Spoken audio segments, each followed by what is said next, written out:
Morning, my name is Clair Sieverling. John wanted to do a video on me as one of the founders of the AMPS, along with some other people. This is my workshop here. Lockheed Martin has the skunk works, you know, so I guess we could call this the Sieverling Possum Works. It's rather junky, but we get a lot of airplanes built out of this place.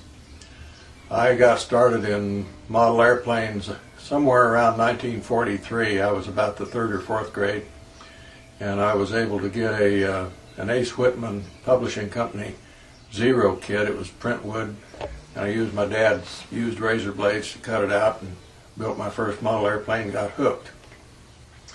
Later on, after the war, you could begin to get model airplane engines, so I got a K&B 29 on ignition and promptly crashed it in a U-control model. And while it was being repaired, I talked my older brother into financing a K&B 24, which I put back in the same rebuilt airplane and did the same stunt with it.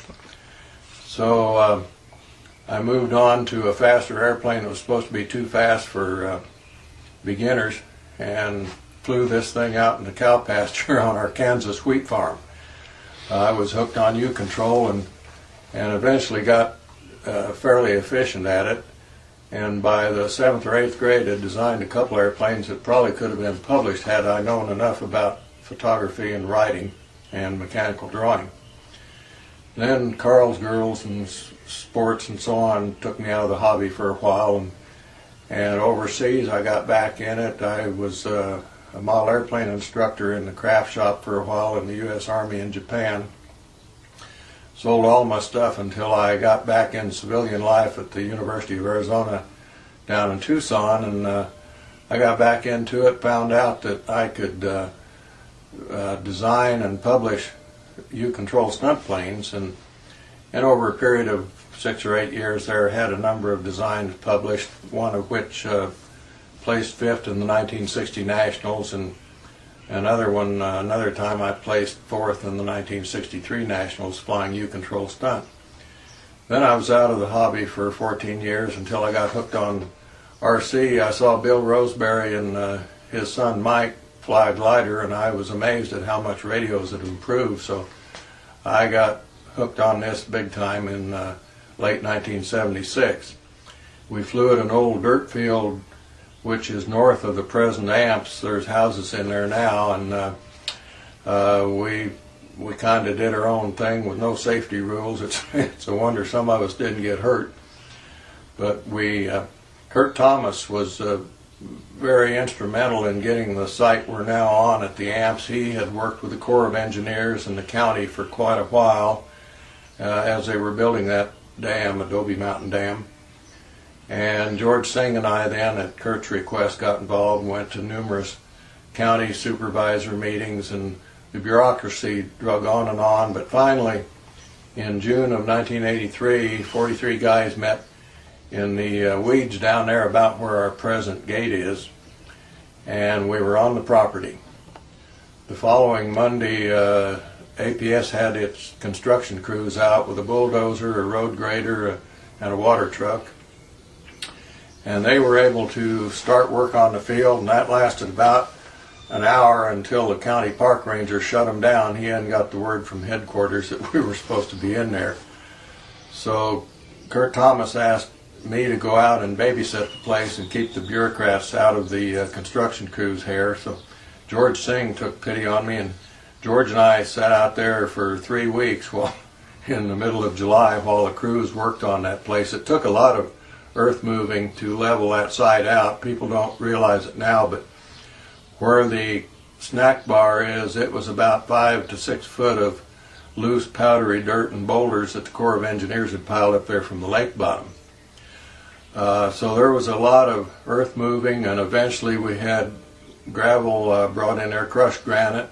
We rented a huge diesel powered roller, and we drove that thing back and forth for 2 or 3 days and rolled the place down, and eventually we had a nice crushed granite runway, which we used for 2 years. We were on a year-to-year use permit, and after 2 years we were asking for a long-term permit so that we could put asphalt in. By this time the club was up to about 150 members, I was the original treasurer and a board member, and I had done the, as a CPA, I had done the incorporation, qualifying the corporation with IRS, and setting up an accounting system, etc. The county requested that we file a formal petition to get in there. I had no idea what was in one of those, but Kurt asked me to do it. So I prepared that in something like 27 copies for all our staff. And it was about 20 pages long, and to my amazement, it worked. And we got a long-term permit, and we were able to start the process moving to put asphalt in there. I was a committee of one, I guess, to come up with a plan to finance the asphalt, which was going to cost us over $20,000 to put a runway in and do it right. And I worked up a plan. The directors and club approved it, and then I proceeded in the summer of 1985 to sell it to the membership. And virtually out of the 150 or 60 member club, virtually everyone subscribed to the idea and contributed the money. There were 30 lifetime members that, at a cost of $300 apiece, would have a lifetime membership, which at that time was 10 years worth of dues, the length of the use permit.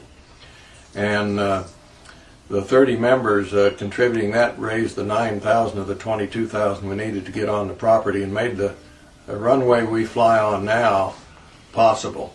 Other than their contributions, we would have had a much smaller, narrower, and shorter runway, I'm afraid. Later on, we were able to asphalt the area between the runway and the concrete pit pads.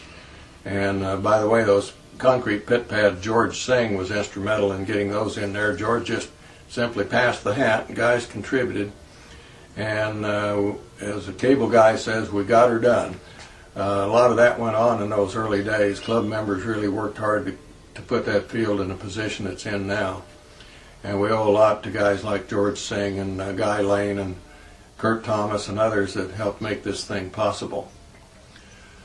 I started flying pattern in 1981. I had sworn I'd never get into contests because I'd kind of burned myself out in U-control, but I went out to watch a pattern contest in '81, and by then I could fly most of the maneuvers in the advanced class, and I looked at these guys and thought, gee, I could beat that, so I kind of got hooked on pattern.